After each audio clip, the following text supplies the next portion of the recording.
If you're a fan of the Disney theme parks, you may have come across the term weenie before.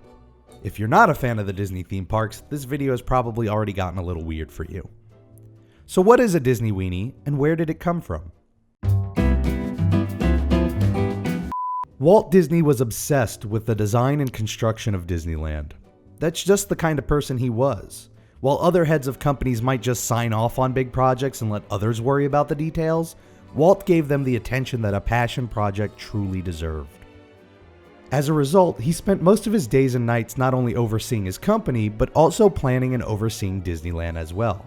So it wasn't at all uncommon for Walt to get home late during those early years. As the story goes, according to Disney historian Jim Korkis, on nights when he got home late, Walt would often enter the house through the kitchen since it was close to his garage. There, he would usually grab an uncooked hot dog to give as a treat to their family poodle, Lady. He noticed that as long as he had the hot dog, Lady would follow him anywhere he went just to get that treat. Later, when designing Disneyland, he realized that the park similarly needed ways to coax visitors not only into the park, but into different parts of the park. I guess he knew that uncooked hot dogs weren't going to do the trick, but in any case, he decided to honor his dog Lady, and so the structures that would win the attention of guests were called weenies. They're also sometimes referred to as visual magnets.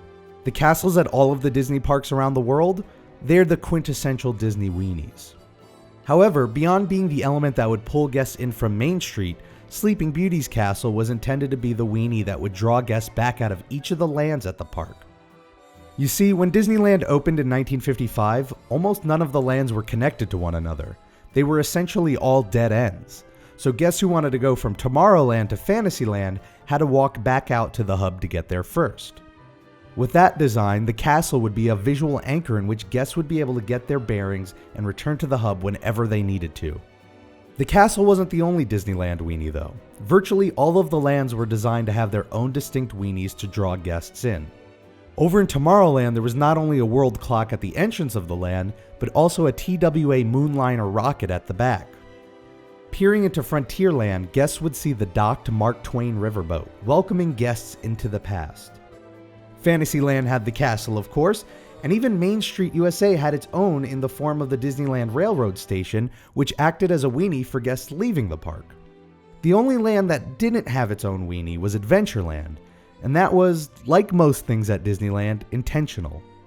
The logic behind the decision was that Adventureland was meant to be mysterious and exciting, and that getting a clear view of what was in store for the land would defeat the purpose of the land altogether. The same thought process would be used again decades later in planning the entrance area of Disney's Animal Kingdom in Florida, with the Tree of Life being hidden behind numerous winding pathways and foliage. Beyond just being a visual magnet intended to draw guests in though, weenies were also tools used to establish the visual language of the area. When you look at Big Thunder Mountain, it tells you everything you need to know about that land's theme.